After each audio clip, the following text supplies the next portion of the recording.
Good afternoon. My name is Kylie Carr, and today I'm going to be talking to you about genetically engineered animals. Genetic engineering is a process where scientists change the DNA or genetic makeup of an animal to have desirable traits. The need for GE animals is growing as the world's population continues to grow. According to Worldmeter, a world clock, there will be an estimated 7.7 billion humans by the year 2020. Therefore, the need for more reliable food source, such as GE animals and GMOs, will continue to rise. On January 15, 2009, the FDA, or Food and Drug Administration, gave a final guidance on the regulations of genetically engineered animals. This was issued to help producers meet obligations and requirements under the law. The guidance was also intended to help educate the public on genetically engineered animals. The FDA did a comprehensive data analysis based on the data submitted by Aqua Bounties. The company had to meet specific requirements of safety and effectiveness under the Federal Food and Drug and Cosmetic Act. Aqua Bounty had to prove that these changes are safe for both the fish and the consumer. The GE salmon were compared to non-GE Atlantic salmon that were also land-raised. After all the requirements were met, the FDA determined that the Aqua Advantage salmon are as safe to eat and as nutritious as food from the non-GE Atlantic salmon. The FDA recently approved the new animal drug applications for Aqua Advantage salmon. The GE salmon are developed by a company called Aqua Bounty Farms. The salmon grow 2 to 4 times faster than the natural salmon. Now, the reason for this rapid growth is the salmon's DNA has been improved. The salmon contain rDNA that is composed from a growth hormone from the Chinook salmon, causing their increased growth rate. Aqua Bounty is the producer of genetically engineered salmon that have been approved for the market by the FDA. The GE salmon are only approved to be land-raised in Canada and Panama. Aqua Bounty has taken many precautions to prevent the GE salmon from escaping into the wild salmon population. They use metal screens on tank bottoms, incubator trays, and standpipes. The tanks also have nets, covers, and fences with screened overflow tanks. These precautions that Aqua Bounty takes are vital because the GE salmon could do serious damage to the wild salmon population because of the genetic changes that cause the salmon's increased size and growth rate.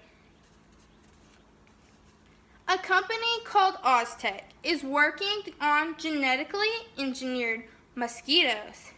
Now, the intent of these mosquitoes is to suppress the population of non-GE or normal mosquitoes at the site of release. Currently, the FDA's Veterinary Medical Center is reviewing the INAD file. Now, I bet you're wondering, what is an INAD file? An INAD file is an investigational new animal drug file that has been given to the FDA by the company for review. Field trials of these GE mosquitoes have been conducted successfully in Brazil, Malaysia, the Cayman Islands, and Panama. The hope is to bring the mosquitoes to Key Haven, Florida, and conduct a field trial where the mosquitoes carry viruses that are transmittable to humans. Now, the hope is that the GE mosquitoes will wipe out this population because the GE mosquitoes cannot contract these viruses.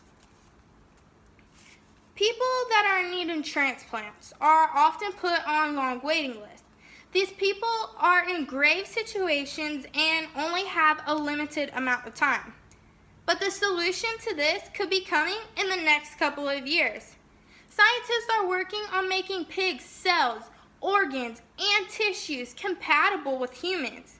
By changing the pig's DNA, the hope is that there will be a reduced risk of immune rejection. Recently, scientists did a pig-to-primate heart transplant where the pig's heart was kept alive in a baboon for 945 days.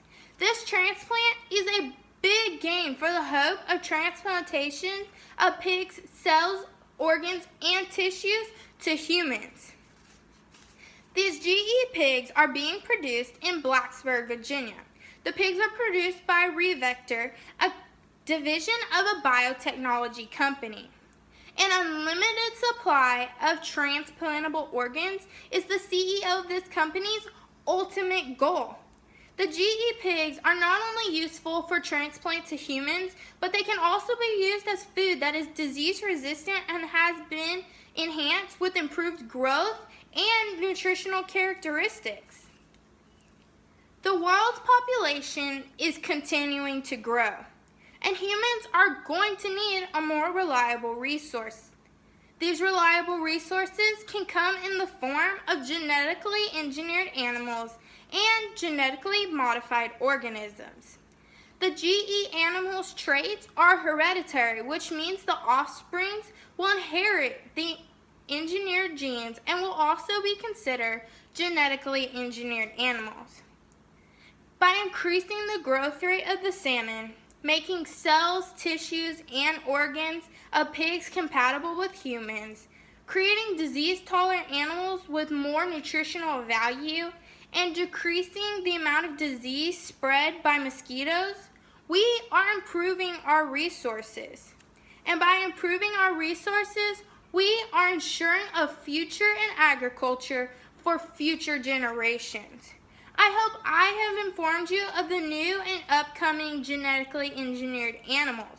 I also hope that I have persuaded you that genetically engineered animals are nothing to be scared of.